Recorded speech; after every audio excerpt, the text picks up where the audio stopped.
Hey guys, if you're enjoying this podcast, then I know you'll enjoy the Girl Dad Discussion podcast. I'm your host, Ernest James, and I believe the relationship between a daughter and her father is one of the most important relationships a young lady can have. And therefore, my mission is to promote the daddy-daughter relationship by sharing the voices of girl dads to the world. So check out our podcast on every platform where podcasts can be listened to. And if you want to watch the podcast, check us out on our YouTube channel.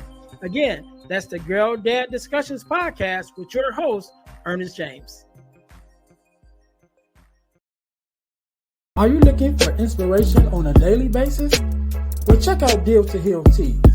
With our inspirational tees, you're sure to find something that will inspire you. Just go to dealtohealtees.myshopify.com. That's Deal to Heal Tees. Get some inspiration in your situation. Wear inspirational tea and be inspired all day. That's Deal to Heal Tees at dealtohealtees.myshopify.com.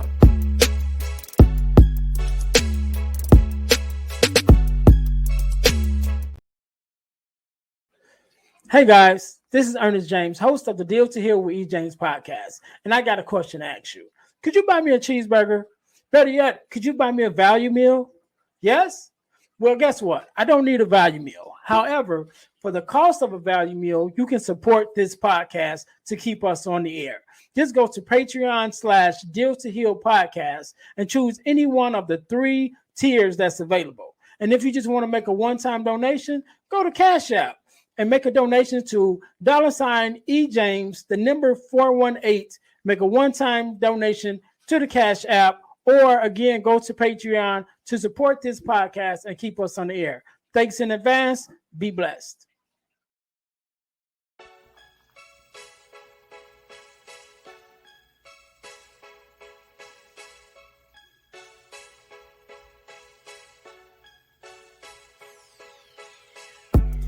Welcome to Deal to Heal with E. James podcast.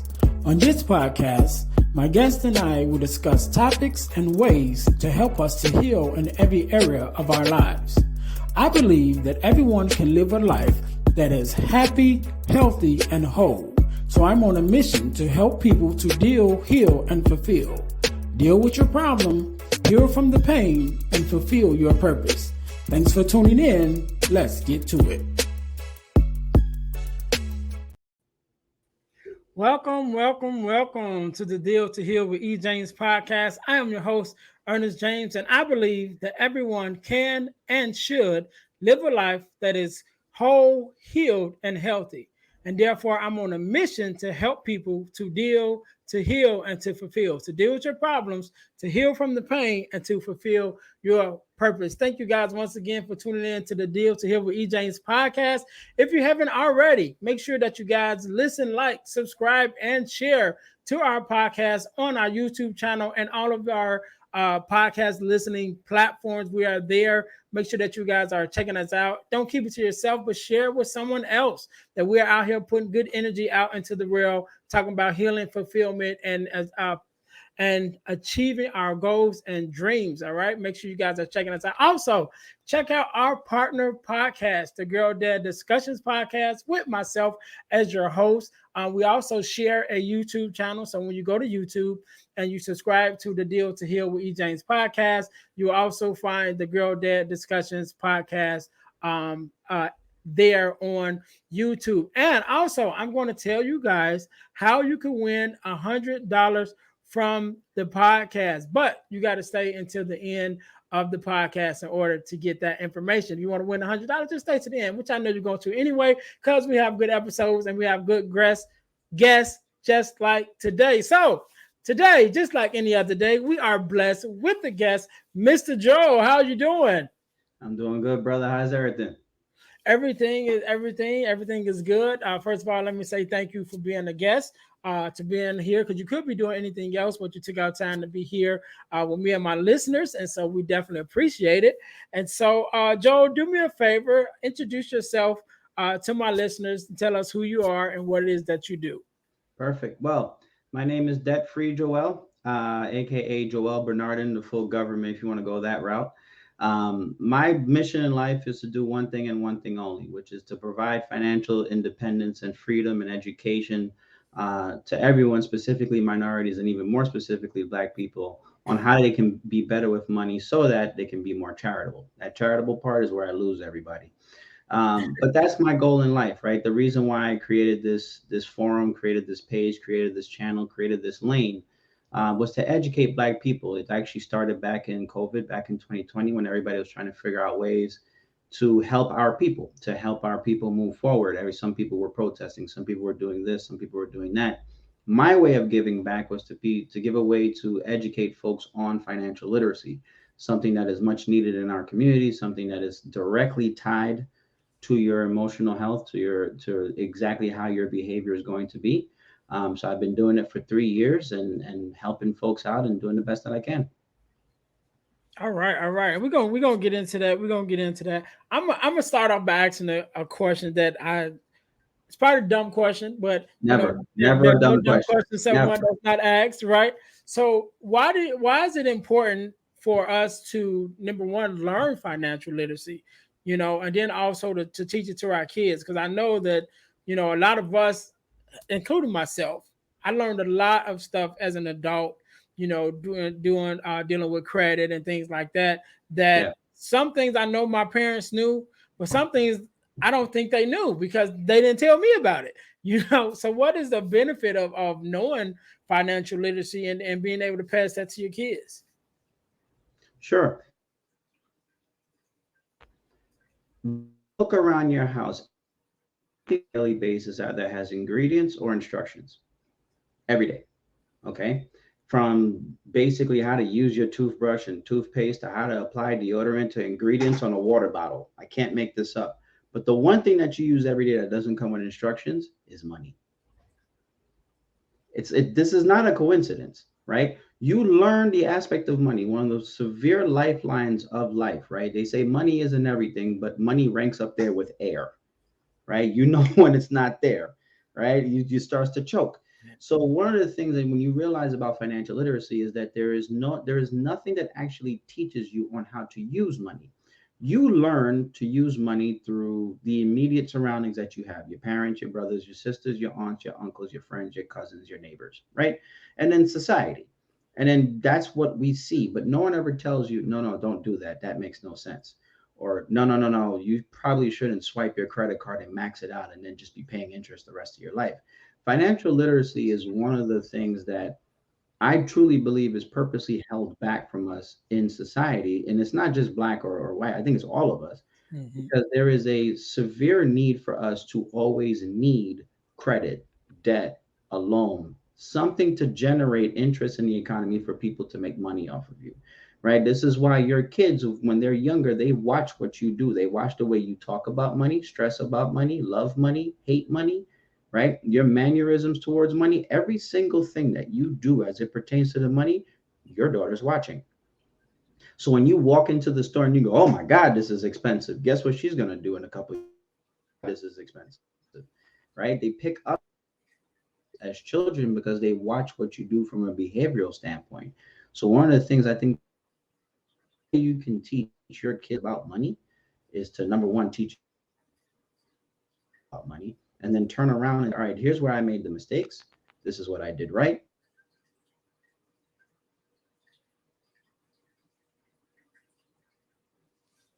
What is the point of passing on wealth to your kids if they're not prepared for the wealth?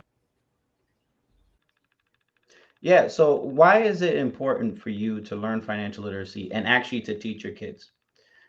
Think about it this way. When you look around your house right now, every single thing that you own either has ingredients or instructions on specifically how to use the product that you're using every day.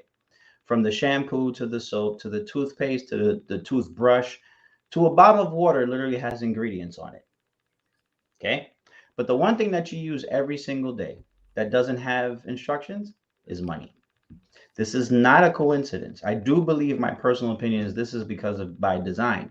You see, many of us, when we learn about money, we learn about it based on our surroundings. You learn from your parents, you learn from your aunts, your uncles, your friends, your cousins, your neighbors, your surroundings, your society. And unfortunately, for people behind us, we're learning from social media.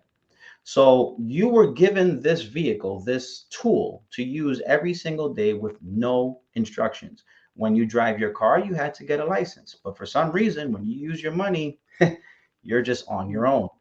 And one of the things that I realize is that we as a society need to get better on what financial literacy is, because if the goal for all of us is to pass down wealth to our kids, what happens if you try to pass down wealth to your child or your daughter, for example, and she's not ready for the money? Did you know that the majority of people who win the lottery go broke in 5 years? Right? Yeah. So it's not the number that's the important aspect. No, the most important aspect is what to do with the money once you get it. See, a lot of people in our society, we're focused on just getting to the money, right? As men, we can't have that bravado. We need to get to the money, flip the money, hustle to the money. Well, the problem is we can't keep it, right? So what's the point of getting to all that money if you don't know how to actually deliver it and put it in such a way that it can compound for you over time? So that's the point of financial literacy. The point of financial literacy is that most of us don't know what to do with a single dollar. What's going to make you think you're going to know what to do with a million? Most Right. people, if you ask them right now, oh, how much would you know? If I had $1 million, I'd be rich. Well, do you know if you probably had $1 million and lived for 30 years, it probably wouldn't be enough. Yeah. Yeah. Yeah, and because especially with a million in this day and time, it's not. It ain't even stretching that far. Exactly. Once you hit taxes, they already gonna hit you for half of it. In the Thank you. dough, so you Thank pretty much right back where you started, you. Yep. depending on your starting point. So I have a question. So I watch some of your videos. Of course, whenever I have a guest on, I go and watch some of their stuff. And one of the things that you had talked about more recently was inflation, and Right. I never even really knew what it was. So can you explain for the people in the back and myself what Mhm. what the heck is inflation? Here's the best way to think about it. Inflation is rising costs. That's the whole point of inflation, right? It's things around you costing more money based on several different factors. And you can look at it politically, economically, all these different types of things. But what happens a lot is that the value of your money, that dollar in your hand, is worth less now than it was 2 weeks ago, 2 years ago, 20 years ago, right? All you need to do, if your parents are alive, if you have people of an older generation, just ask them how much a newspaper was, right? They're going to make you laugh. It's going to be 25 cents. You try to buy a newspaper now, it's $2.25. That's inflation, right? The cost of goods that you have increases over time because the purchasing power of your dollar, of your currency, decreases. What happens a lot is that when money is pumped into the system, it devalues the currency, Mm. right? If I give you something that's pretty rare, like one gold coin, and you're the only person who has that gold coin in the entire world, you're rich, right? But if every single person has the same gold coin in the entire world, you're probably not going to have as much money. So that's inflation. Inflation is the cost of things around you rising, but really it's the purchasing power of your dollar decreasing. That's the whole point of it. And inflation is the worst tax that we have in a society. Okay. There is no other tax that we have that is worse than inflation because it rarely goes backwards, right? Inflation does not go backwards. If you notice, when they raise prices, it sort of stays the same. Yeah. Right, right. It doesn't go down. If you try to get an apartment right now, I remember when I was living in Brooklyn, trying to get an apartment, I was paying 1,600 or $1,618 or something like that, and that's a lot in Brooklyn, New York. Now, that apartment's 2,200, 2,300. Right? That's inflation. The cost of things around you are increasing and your purchasing power is decreasing. And it is the absolute worst tax that you can possibly get. So, what the Federal Reserve does is they raise interest rates. You're going to like this one. When the Federal Reserve raises interest rates, everybody starts freaking out. Why?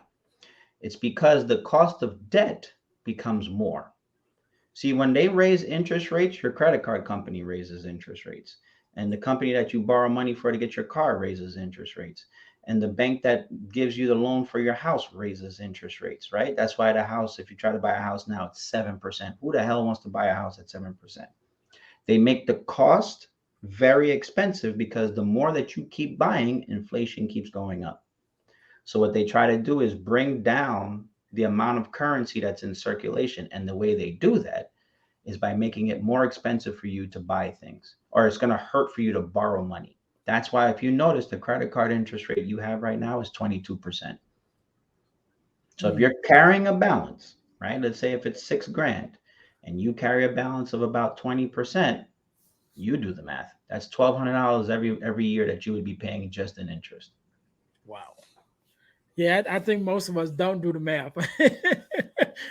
And I think most of us don't even want to know the numbers. You know what I'm saying? It's like, Yeah. oh my God. Could you just be like, Well, think about it this way, right? When you was in school, what was the most hated subject that people got completely disliked?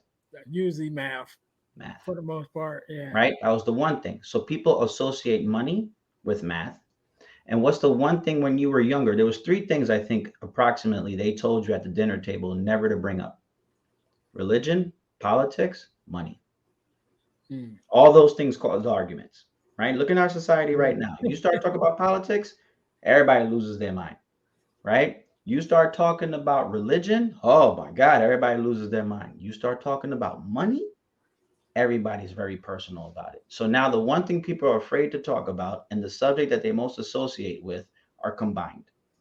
So that's why people are like, I don't want to know about this. Well, yeah, because it hurts. It hurts to hold that mirror in your face and say, no, no, no, no, no, you're not doing it right. Yeah, yeah. So I want to ask you because your name is Debt Free Joel, right? And so what does it really mean to be financially, to have financial freedom? You know what I mean? Because like I would think, and I'm definitely not no expert, but there's a debt to income ratio, and as Hmm. long as your debt is not overcoming your income, Yeah. that's not a bad place to be. But I'm sure, from your standpoint, as knowing the numbers, what actually does it mean to be financial free? Does it mean, because I know they like credit cards, or to get like a high credit score is like you Hmm. need so many credit cards and you need a line of credit, or some kind Hmm. of loan or revolving credit. So they Hmm. kind of make you have to use credit pretty much. So Yeah. what does it really mean to be financial free if that's how it's set up? And it's a great question. Like, what is financial freedom? For me, I don't consider myself financially free because I still have to work, right? You still have to base an income. You still have to generate an income for you to live. Financial freedom for me is the ability for you not to work, but you choose to do so, Mm-hmm. right? Because you love what you do, right? That to me is the freedom. The freedom is the ability to do what you want, even if it means to work because you're choosing not to work. But if you look at our society is based on you borrowing money. Think about the last time you used cash to buy anything, right? If you go to a bar and you're sitting by a bar and you're like, everybody's buying rounds, when you get to the, or you're at a dinner and everybody's pitching in on the check, you got 5 credit cards on the table. Nobody carries cash anymore, right? Because everybody's trying to chase points and all these type of things. You want a car, you finance. Like you said, there has to be some level of revolving debt. But when it comes to financial freedom, one of the things I realize is when I talk with people about debt, it's like, well, Joel, they make society that way. Yeah, they do. That doesn't mean you have to stay there, Yeah. right? It doesn't mean that you have to stay there. For example, if you have a credit card, nobody said carry a balance. You can use the credit card and pay it off that month, so they don't charge you interest. I've never met someone who likes paying interest, right? I never met someone who likes to owe people money. I remember Kamala Harris said that during the presidential election. She said, she said, just for the record, debt is when you owe somebody money. I'll never forget that she said that on national TV, right? And that's a real thing, right? Forget the political affiliation. Debt is when you owe somebody money. Why do you owe the person money? Well, you can use other people's money. Do you understand how rare that is? When people say, well, you can borrow at a lower interest rate and invest it at a higher interest rate, there are some really, really smart people who take that into account when they do these financial instruments. And I'm telling you, it is more rare than people think. So a lot of people get lucky and then they think that they're gurus. They're not. So for me, I think being debt free allows me to do three things: I can save, I can invest, and I can be charitable, right? You have to give back, right? You got to make sure that some of your money gives back. And one of the things I was able to see, so right now, even me moving into, like, right now, you see me in the basement, is because I am literally in my mother's house, right? I was able to come back and be a caregiver for my mother in her last days. And now I'm in her house trying to figure out what the hell to do, right? But one of the things I realized was that me being debt free allowed me to make my mother debt free. Mm. That's the flex. right? Yeah. So when your mother is sitting there worrying about chemo treatments and this, that, and the third, and she's thinking about her last breaths and she's thinking about seeing her maker, money is not her concern. Right. That's the freedom, right? The freedom to be able to donate to somebody and help somebody else out. The freedom to help your kids out. The freedom to ensure that your child has a fully paid for a college tuition, that it's okay. And here's something else to consider too about financial freedom, in my personal opinion. The minute you stop caring about keeping up with the Joneses is when you start accumulating wealth. When you stop, we're starting to get, we're older, right? Yeah. So we stopped caring about the flashy chains and all this type of nonsense. Like, we stopped caring after a certain while. Now it's to protect your child, to protect your family, to help people out. When you stop caring about the material things, then you start realizing how much BS you're spending your money on, and then you can rearrange it, and you can say, a part of all that I earn is mine to keep, versus just giving it to a bunch of people that I don't like. Yeah, yeah, and I think that's a good thing. One of the things that you mentioned, to be able not only for you to be financial free, but then to be able to help somebody else, to help someone else become financial free. I think Correct. that's the thing, and that's what I was saying. Like, with even my parents, like my mom, when it even came to credit, my mom had great credit. You know what I mean? But I don't think she knew how to use it in order to pass it on to us. I didn't even learn about what they call it when you put someone else on your Oh, credit card. like Uh, like a secondary owner of a credit card where you can yeah, pass yeah. on a And so you trade. get their credit history. Yep. And like I said, my mom had great credit. She had thousands of credit cards. Because they was always sending them to her. And just had she even known about that, that could have gave us a head start. Which is Correct. something I did for my daughter. When before she was 18, I had already Yep. had her on or whatever. So when she turned 18, she actually had better credit than me. I don't know how that happens, but Yeah. but I was And then able think to about it, do that. right? Your daughter has better credit than you, and then she can really flex on people and be like, I don't really need it if I don't like. Now when she uses it, it's only for major things, right? Yeah. If she's gonna buy a car and she has no other choice but to finance it, me personally, I would say just say buy a used car and roll down with it. But let's say, for example, it's like, no, no, I want to buy a car. This is what I want to do. Well, she doesn't. She can use the credit score to her advantage as long as she has a way out. Mhm. The credit score means nothing if all you're doing is paying interest to somebody else. Means nothing, right? And I think that's where people, we as a society, put a lot of emphasis on credit, like a credit score, for example. Like mine is still 790 something, 780, 800. It jumps, or it, Yeah. it moves like every single month. I don't carry debt, so I have no idea, but it still, moves or whatever. But you can maintain a high credit score and not have debt, right? You can just simply make sure you're paying off. So for her, it's like when you pass on that to her and say, look, you have a better credit score than me, that doesn't mean anything if you go into debt. Right. Because if you, all the credit score tells you is how good you are at borrowing money. My question to you is, if you didn't have to borrow money, would you care about the credit score? Yeah. Yeah. And that's why I think it is important, if you got the cash, then what you need credit for. I mean, I would still like to have it just in case or whatever. But if you can make the money, which is a whole nother subject about, but if you can make it, then you're in a better place than to have to borrow. Well, another thing that I heard you talk about, on your page, I was going through, and you talked about people retiring, Yes. and I guess like some people thinking that they're able to save so much for retirement, but never really, again, like we talked about doing the numbers, it's like, okay, I want to retire at this age, but Yep. never really do the numbers, and I know, I think one of them you mentioned about people getting laid off, and even mentioned about union workers. So I'm a union worker myself. Yep. I'm a Yep. journeyman Yep. bricklayer, and so, but for us, we always get laid off. That's Right. kind Right. of Right. part of our that's kind of part of our thing. It's like, when the job is done, it's done. It's done. Once you Yeah. build the house, ain't nothing to do. Once the Yeah. last shingle go on, that's it. It's Yeah. finished. So just talk a little bit about that, about the understanding of what it really means, or what even people should have in place when they talk about retirement. Hmm. When you're really talking about it, like what are the numbers, or what do you really need to be looking at to know if you're actually going to be able to retire? Yeah, no, it's a great question. One of the things that we deal with right now as a society is we don't think we're going to get old.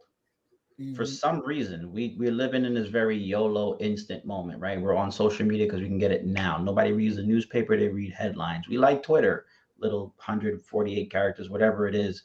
You can just read that and move on. Our attention spans are very small.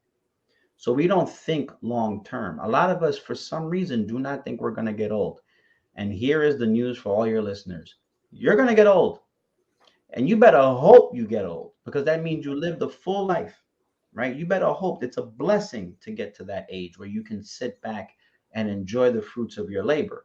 Now, here's the problem: we have a severe retirement crisis coming, in my personal opinion. The average 401k is severely underfunded, especially in our community. Okay, as Black people, we are severely underfunded as it pertains to the 401ks in our retirement. And for those people who are women, it's even worse for you, because usually women have lower, on average, 401k balances than men. And it's because of several different reasons. One of the things that we realize is that our income, every single month goes to so many bills. So we can't Yeah, really allocate money to our 401k. The average person does not have the login information to their 401k. They don't know what they're invested in. They have no idea like what broker it's at. They don't know what they're contributing to their 401k. They don't know the balance. They don't know anything about it. They just know it's somehow deducted from my check. I don't know. But if you ask those same people, do you plan to work for the rest of your life? Hell no. Then what are you doing about it? Well, I don't mhm, know, right? And it's that I don't know, that the shrugging of the hands. It's I don't think people realize that if whatever decisions you make today affect your future self, yeah, just like the decisions 20 years ago affected your present self, yeah, right? You can't change the past. Everything that happened up to now, you cannot change, but you can change going forward. That 60-year-old, 70-year-old you is going to look back at you now and go, what the hell did you do? yeah, So, from a retirement standpoint, do not think that Social Security is going to be around the same way. It's not. Don't think that Medicare and Medicaid, the way it's looking right now, is going to give you the same amount of benefits that they do. They're not. If you think that the government's going to come by and actually help you from a financial standpoint, just look at what they're doing on a day to day basis and right, ask yourself, are those the people you want managing your money? Okay. It's the truth. The truth is that it is going to be a blessing to get older, but it's going to be a curse if you don't aren't necessarily prepared. Something I remind folks about, and I know this sounds extremely harsh, but make sure that you're financially independent when you retire so that your kids don't have to support you. yeah, I It hurts to say that, right? But it's the God honest truth, is that you do not want your kids to support you later in life because you didn't do your job. Because guess what? If they're supporting you, they can't support themselves. And right, now they're behind the eight ball, yeah. right? That, yeah. Yeah, that's definite, and I can agree with you because I have to even be honest myself. Not that I didn't think I was going to get older, because I definitely knew I was going to get older. But like you said, when I was younger, I was in the even before I became a bricklayer, I worked in factories, Yep. and so they had the 401k and all that stuff. And I can't tell you, I got something in the mail the other day because I worked at one factory for a couple years, and so they Yep. just sent me something in the mail about pension points and things like that that I'm, what I mean? Like you said, I Yeah. don't even know what's going on with it. I'm Yeah. hoping they Yeah. can tell me I got a lot of money though, but but I was the Right. same way, and it was like even when I became to be aware of it, I still was kind of like, because it was like I'll do it later, Because you're dealing and with your immediate problems now, yeah, right? Think about what retirement really considers, right? Retirement says, hey, hey, hey, Ernest, I know right now you got a ton of bills, but I'm gonna take a little bit more of your money that you don't have, and I'm just gonna put it for the future for something that you don't even see. And you're like, yo, I got a car payment, a mortgage, a college tuition to save up for, I got credit cards, I got a loan. And you want me to take money from now, more money from my check that I don't Mhm. have, and give it to my future self who I don't even know is going to be here, Right. right? The problem is that we have to take a step back and go, what is the likelihood that we're going to reach there? And then you see it as a blessing. That's why I said there's nothing you can do. Like, my advice for people in your situation is always going to be the same. It's first of all, you must be able to forgive yourself, because we all made dumb decisions up to this point, Mhm. including me. So if you have pension points and this, that, and the third, gather that information. You sit there on a Saturday, and you work through everything and say, all right, I'm calling these people during the week, and I'm not getting off the phone till someone explains this to me. So Yeah. I know what to do, right? And then I can turn around and tell my kids and my significant other and say, this is what I have. This is where I'm going, right? So now you're fully in control of your situation. And I think a lot of people are afraid to look at it for two reasons. One, because it's math and finances and money, and it makes them sick. And it literally, from an emotional Yeah. standpoint, makes them physically sick to look at it. And also, the second is that they don't want to see that they haven't made progress. Right. And it hurts. It hurts. It's like ripping a band aid off the wrong way, right? Like, it's just like you. It hurts to see it, but that's the only way that people are really going to change is when they see it for themselves and say, "No, I got to do something. Even if I'm not going to get to the balance that I want, I need to get to the balance that I need, and I need to start now." Yeah, yeah, and that's where I am. Even with my kids, like I want them to know now, like, what are you doing now? For your future, because again, like you said, the things that I know now, had I known at their age, Hmm. I would definitely be in another, financial situation. Yeah. You know what I'm saying? Yep. And so that's one of the things that I'm like, okay, look, this is what I've learned at 47. You know what I'm saying? My And think daughter's about 47 20. ain't bad. That's what I'm trying to tell you. 47. Think about this. 47. Look, this is what I know at 47. Brother, 20 years from now is 67. You still can have eight, $900,000 in your 401k if you choose. Mm, Just allowing the years to compound, right? So right, allowing to keep allocating money, it's not that bad, right? It's really, you can still make up a lot of time. It's just that people don't think it is. But getting ahead of it and saying, no, this is where I'm at. This is what I can do. Here are the mistakes I made. This is the right thing. This is the wrong thing.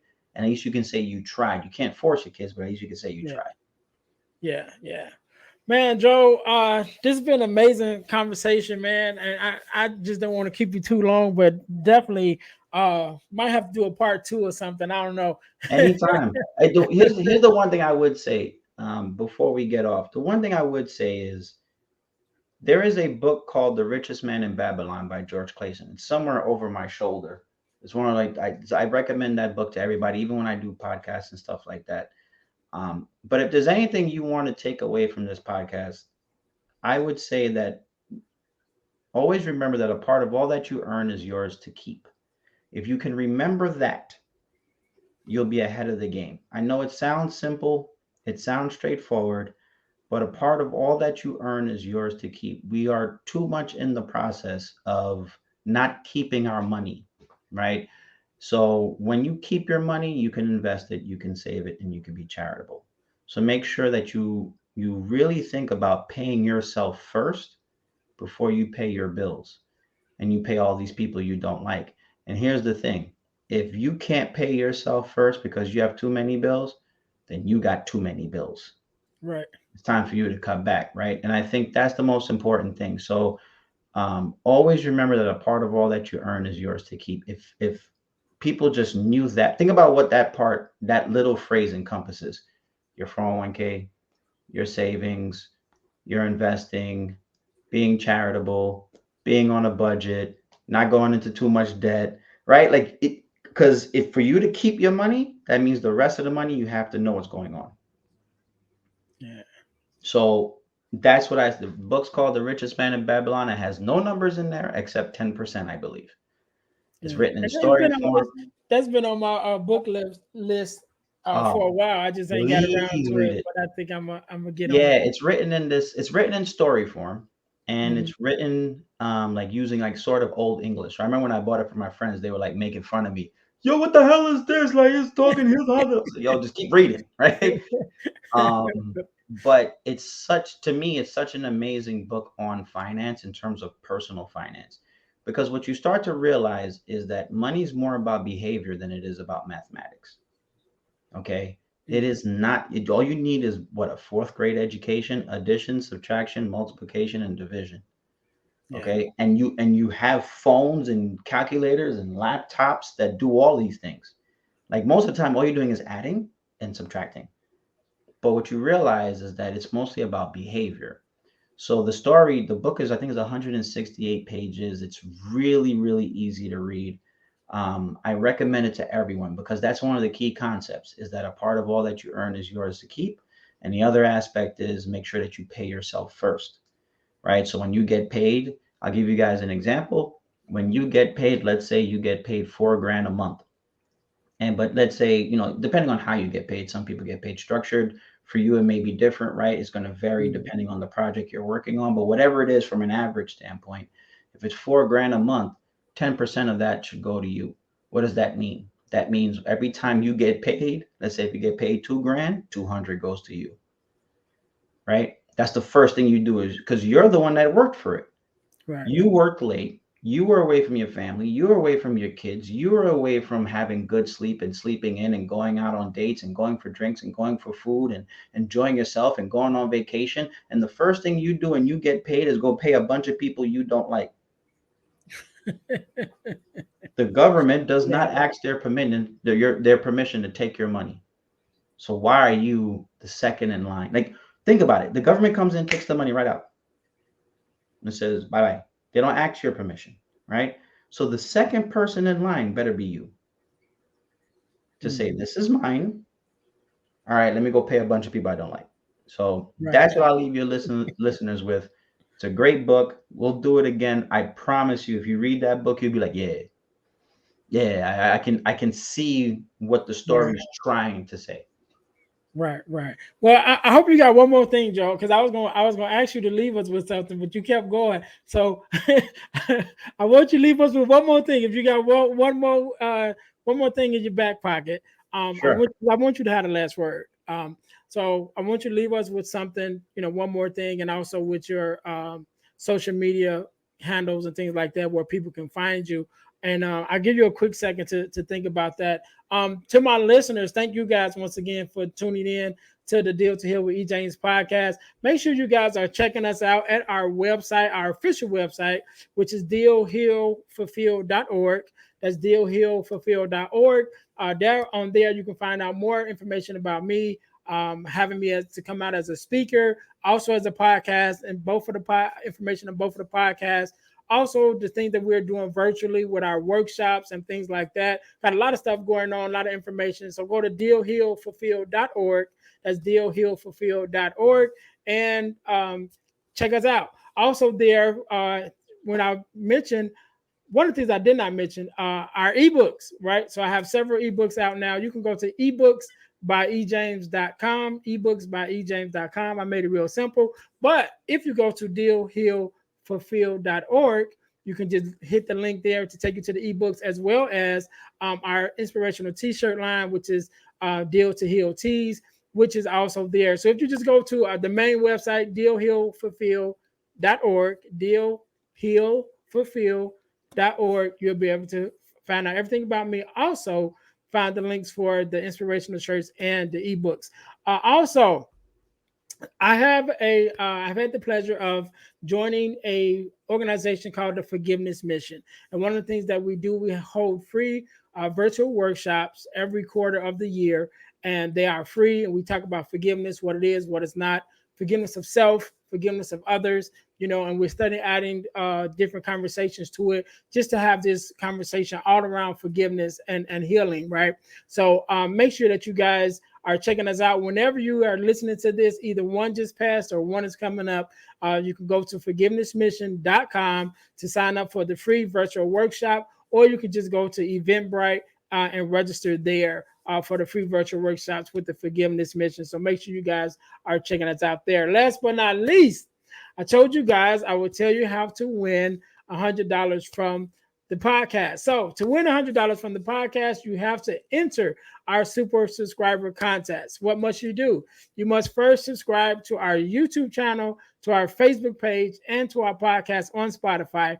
After you've done those three things, then you text the word WIN, WIN, to the number 866-326-0730 to qualify to win. The contest is ongoing and it's random. So once you're in, you can always win. You don't have to re-up anymore, anything like that. At any time, any day, I can pull a name and you can be our next $100 super subscriber winner. Again, to enter that contest, you need to subscribe to our YouTube channel, subscribe to our Facebook page, and our podcast on Spotify. Then text the word WIN, WIN, to the number 866-326-0730 to qualify to win $100. Mr. Joe. It's $100, man. Y'all better do that. That's still $100. That's right. It's still any free money. Hey, I mean, that's $100. Y'all better get on that. Right? Come on now. So let me say again, man, I really enjoyed this conversation. We definitely need to do it again. Appreciate you taking our time to be here and to share your information with us. So I just wanted to let you know I appreciate it and I want you to have the last word. So the floor is yours. Absolutely. Thank you for having me. Anytime you need me, I'm here, man. Hopefully I have a better surrounding. I can work this out, but we gonna make it work. In terms of social media, feel free to follow me on Instagram and on YouTube. It's at Debt Free Joel. The name is the same on both platforms. We put a ton of information on there about saving, about investing, and most importantly, about charity. That is the whole point of this. That is the purpose of my life, is to help, educate minorities, specifically Black people, on how to be better with their money so that they can be more charitable. That is the whole point of what I do. So if I was going to leave you with the last word, I would leave you with that, is to be charitable. And that to be charitable for several different reasons. Number one, I am a God-fearing man. So that's number one, right? You are required to give unto Caesar what is Caesar and to give unto God what is God. But on top of that, there's two other reasons that this is actually important. And I think this is something good for your subscribers to understand. The first is that it is biblically known, as well as spiritually, emotionally, physically, or however you want to put it, that you get what you give. If you want money, you must give money. You want time, you must give time. You want love, you must give love. You want caring, you must give caring. You know how it goes. So if you want money in your life, you must give money. Why? Because you must give unto the universe what you want. Okay, this is a universal law. It doesn't have to be religious. You guys can take it the way you want, but it's true. I watched it my whole life. I watched it with my mother, may she rest in peace, where she gave money all the time. My mother never made more than $40-something thousand a year, but that woman gave. And that's why she was able to live her life the way she wanted to. That's the first thing. The second thing is, if part of all that you earn is yours to keep and part of all that you earn is yours to give, when you're giving away money that has no benefit for you, you're more likely to pay attention to the money you still have. You see, the only way you can give money is by knowing what you have. So if I have $100 and I gave away 10, I'm really going to pay attention to this 90. So that's what I would leave all your followers with. Make sure that you're charitable, not only because it's the right thing to do, not only because if you're religious, that's what you're obligated to do, not only because that's what the universe is telling you how to receive. It's because if you give part of your money away, you're really going to pay attention to what's left over. And that's the point. All right. We can't end it no better than that. To my listeners, thank you guys once again for tuning in to Deal to Heal with E. James podcast. Well, our mission is to help people to deal, to heal, and to fulfill, to deal with your problems, to heal from your pain, and to fulfill your purpose. Until next time, we'll see you guys next time. Be blessed. Hey guys, I know you're enjoying the podcast. However, don't forget to join our text line at 866-326-0730.